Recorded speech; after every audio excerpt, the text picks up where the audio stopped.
Oh, hey, I'm so glad you're here. I'm Miss Erica, the teacher lady, your fairy godparent when it comes to sharing joyful stories and growing young minds. Now, all this week, we are talking about what it means to feel and to give love. What does it mean when we say, I love you? How do people feel love? And in what ways do we make sure to express love to the people around us? And of course, we're using literacy to be able to do so. Now, for today's Read Aloud, we have a really special treat, and it's called What is Love? Written by Mac Barnett and illustrated by Carson Ellis. Now, I love this story because it shows what love means to different people in a variety of ways. And as you're listening, think about, well, what does it mean for you to feel loved? What do you love and how do you love?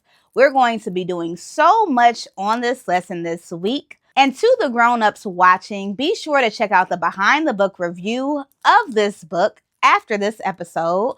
But for now, I know you are tired of me talking. You ready? Let's grow. What is Love? Written by Mac Barnett and illustrated by Carson Ellis. When I was a boy, in the garden out front of the house where we lived, I asked my grandmother, what is love? My grandma was old. I thought she would know. She picked me up in her arms and said, I can't answer that. Who can? I asked. If you go out into the world, you might find an answer. Seems like a wise grandmother to me. I asked the fisherman, what is love? The fisherman smiled. Love is a fish, I said.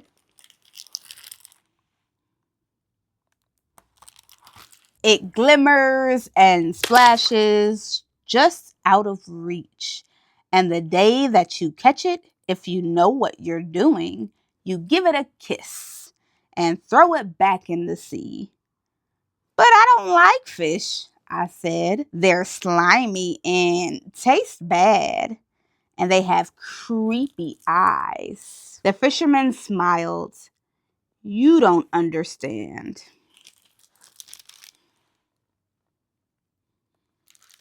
I asked the actor, what is love? The actor smiled. It's the hoots of the crowd, the sound of their hands. You stand in the footlights while they all scream your name. Sometimes they throw flowers. At that moment you exist, you are seen. But the crowd leaves, I said. They go home. The actor sighed. You don't understand. I asked the cat, what is love? The cat smiled. Love is the night. The night, I said. That sounded all right. But before the cat could explain, a dog chased it away.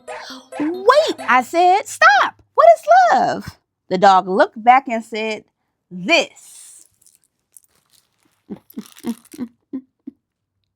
I asked the carpenter, what is love? The carpenter smiled. Love is a house.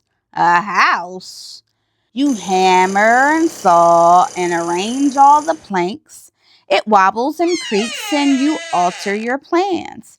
But in the end, the thing stands and you live in it. I said, I'm not allowed to use hammers. Once I busted my thumb. I don't mean a real hammer. I'm not talking about thumbs. It got busted real bad. The carpenter sighed. You do not understand.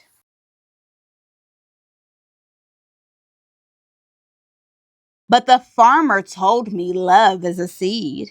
This soldier told me love is a blade. This soldier told me love is a horse.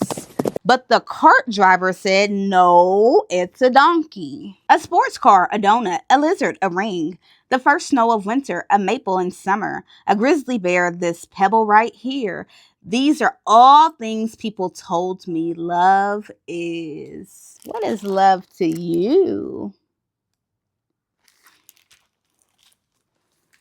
I asked the poet, what is love? The poet smiled. Sit down and I'll tell you, he said. A list so long it goes on for pages. I didn't have time to listen to that. Wait, said the poet. I have not answered your question. You sure haven't, I said. The poet shouted at me, you do not understand. This little boy ain't gonna never figure out what love is. And so one day I returned to the house where we lived. And I will take this as a reminder to treat your library books with love. The lights were all on. I smelled dinner cooking. My dog barked gladly at me from a window upstairs. I took off my shoes and I stood in the garden. I curled my toes so they dug into the dirt. I sighed. I didn't hear my grandmother come up behind me. Finally, she said, you have come back. She was older. I was taller. She asked me, did you answer your question? Sunflowers, my favorite.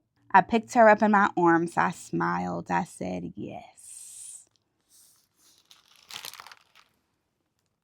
The end. Wow, what an amazing story. This story really made me think about if love wasn't a word, but it was a feeling, what things make me feel loved? One of the things that make me feel loved is when my daughter makes me a special project at school or just thinks about me throughout the day. What are some things that make you feel loved and special? And who provides that for you?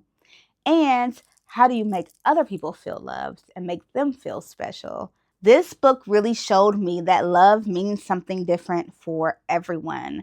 But one thing I think we all have in common is that we deserve to feel loved and be loved. My favorite part of the story were all the different ways that people were able to answer the question, what is love? It is the ending when the grandmother asks the boy if he got his question answered through exploration. And they even showed examples of what it means for him to feel and be loved, like his dog barking or dinner cooking. Such a beautiful, well-written, and illustrated story. Thanks for reading with me. And until next time, remember to enjoy the moment or go be a joy in the moment. Bye. Now that's what I call a read aloud. I hope you learned something new. There's so many follow-up options the teacher lady wants to show you. Your family can donate a book to a child that's in need, or your grown-up can go listen to the book review to learn more about this story. And if you like magical books, the teacher lady has made many more. Along with your grown-up, go look at the website. I encourage you to explore.